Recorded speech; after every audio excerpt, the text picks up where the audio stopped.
So Nintendo did a new Nintendo Direct. Some people got hyped, some people got sorely disappointed, but for me, I screamed yeah at the top of my lungs when this happened. The new minigame, Ring Ring Land.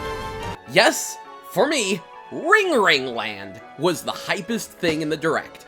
For those already familiar with Legend of Mana, as you may have guessed, Ring Ring Land is not a new minigame, but rather the PocketStation game that was cut out of the US release due to our lack of a PocketStation. Basically, you can download one of your monsters to this little board game and they fight monsters and level up, and you get those levels when you transfer them back to the main game. In short, it is the fastest and easiest way to level your monsters and can turn them into utter powerhouses. I turned a freaking slime into a projectile-spewing death machine with this. But I realize I'm old. After 20 long years. So old. And many of you may not know what the deal is with Legend of Mana and the PocketStation, so let me explain. Legend of Mana was a late-gen PS1 entry in the Mana series, released after a lengthy hiatus after the original trilogy. It was the first spin-off of the series, and was somewhat poorly received at the time because folks were still salty we didn't get Seiken Densetsu 3, but over time people have warmed to it. The game itself was not made by the usual Mana team, but by Akitoshi Kawazu, the guy behind Final Fantasy II and the Saga series.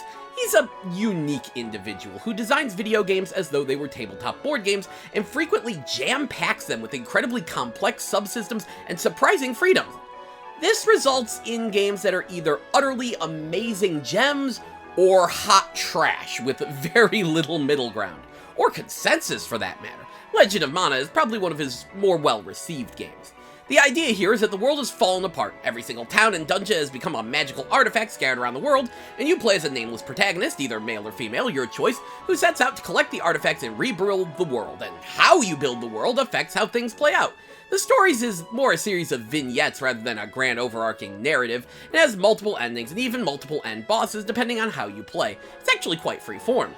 This focus on freedom also leads to some neat customization elements. You can forge your own weapons, grow horrible pun-based fruits, use musical instruments to lure in elementals, build golems, create your own spells, and even raise pet monsters. All this in a kind of beat-em-up-ish action RPG with full two-player co-op with the second player taking control of whatever NPC you have following you. This was actually an odd point of contention back in the day. Legend of Mana was utterly blasted by journalists of the day because it didn't have three-player co-op, quote, like all the other games in the series. They were still justifiably salty that Seiken Densetsu 3 didn't get a US release. But as it turns out, Seiken Densetsu 3 was not three-player co-op, only two-player, meaning Secret of Mana is the only three-player entry in the entire series. Yet they complained so hard about the lack of three-player that most folks thought the multiplayer was cut entirely and didn't know you could play two-player. And yet, no one complained about the lack of any multiplayer in the otherwise fantastic remake of Seiken Densetsu 3. Sorry, I just kinda think multiplayer co-op is part of the Mana series identity. Co-op RPGs are kinda one of my favorite genres, you see. Anyway, this does remind me of one feature that will likely be cut from the HD re-release due to logistics. In the original Legend of Mana, once you got to the town of Geo, you could load a friend's character to be your second party member, complete with all their custom gears and skills and stuff. Due to the dumb way save data is handled in the modern day, this will likely be cut in the re-release, but you never know. Anyway, in Legend of Mana, your party consists of 3 members. Your main character, an NPC of your choice, and either a golem or a monster. Golems were the easy answer for US players, as you just sort of build and program them and they're amazing, while monsters need to be leveled, and leveling was, flawed. See, you don't just get experience from defeating enemies. You have to collect experience crystals, and whoever collects them gets the XP. And as you might have guessed, the partner AI is dumb as bricks, so getting your idiot monster to pick up the freaking gems is borderline impossible. Made even worse because some monsters, like slimes, are slow. Thankfully, there is an XP share item in the game, but until you get that, good luck. But this is where Ring Ring Land comes in. As mentioned earlier, it's a PocketStation game where you download your monster into a little board game to grind XP and fight a cheating golem at the end. It's not the most amazing game or anything, but it makes leveling your monsters so much easier. But what the heck is a PocketStation? Well, back in the mid to late 90s, thanks to Tamagotchis, Digimon, and the virtual pet craze, Japan was obsessed with little cheap low-power LCD games.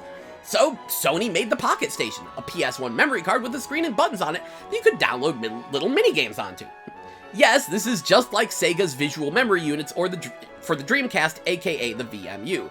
And both came out so close to each other, it's hard to say who copied who, but the VMU did make it to market first. However, as much as I love the Dreamcast, I can safely say the PocketStation was better with a faster processor and much clearer screen with a better refresh rate. Darn thing wasn't even expensive either, it cost like 25 bucks, I think? Either way, it was very well known because some US releases, like Final Fantasy VIII, had PocketStation games in them. We were all eagerly anticipating a US release, and it just never happened, leading to awkward situations like how the PC release of FF8 was the only way to play its PocketStation game in the US without importing one, or how Street Fighter Alpha 3 has a completely translated PocketStation game on the disc, which is dummied out but can be accessed via a Game Shark. According to Wikipedia, the actual reason for the lack of a US release was that Sony couldn't keep up with Japanese demand. They sold over 5 million units, and by the time they could have released it in America, the PS2 was already here. I mean, the PocketStation came out in early 1999. After accommodating for Japanese demand, we would have seen it probably late 2000 or early 2001, so yeah, no point. Even still, we missed out on a lot. There were 2 Digimon PocketStation games, Legend of Dragoon had a PocketStation game, Monster Rancher 2, Metal Gear Solid Integral, Jade Cocoon, JoJo's Bizarre Adventure, Armored Core, Crash 3 somehow? Man, we got screwed. Either way, the inclusion of the Lost PocketStation minigame in Legend of Mana is a wonderful addition that I am glad to see, and I can't wait for this delightful HD release. Know what else I'm glad to see?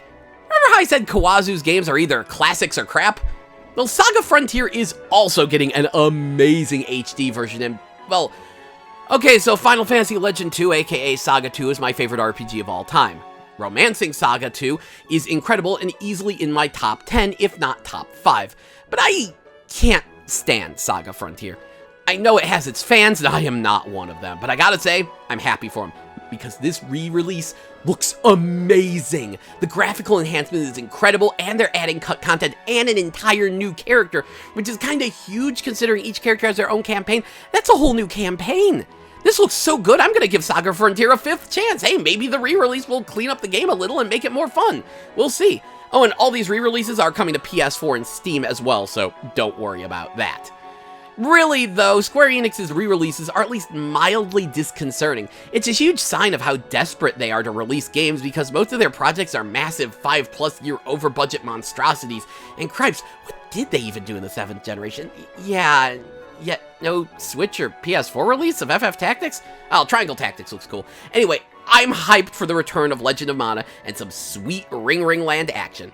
See, one of my friends is a huge Mana fan, and when Legend of Mana came out in Japan, he bought it. I had a PocketStation, so I downloaded Slime onto it and took it on a Christmas trip with the family to my step-grandmother's house. Is that a term? Step-grandmother? Anyway, that means I was playing Ring Land all the way there and back, and when I returned and we put the slime back in the game, it was stupid powerful. See, all my friends thought the slime was the worst because it moved so slow, it seemed useless. But after that trip, my slime was spewing a 5-way scatter shot of projectiles that both slowed and poisoned while also doing good damage. It was a freaking support beast, and considering how impossible it is to get a slime to collect XP normally, almost impossible without Ring Land. That is why Ring Land has me excited. Either way, it's coming in June, and I plan to enjoy it.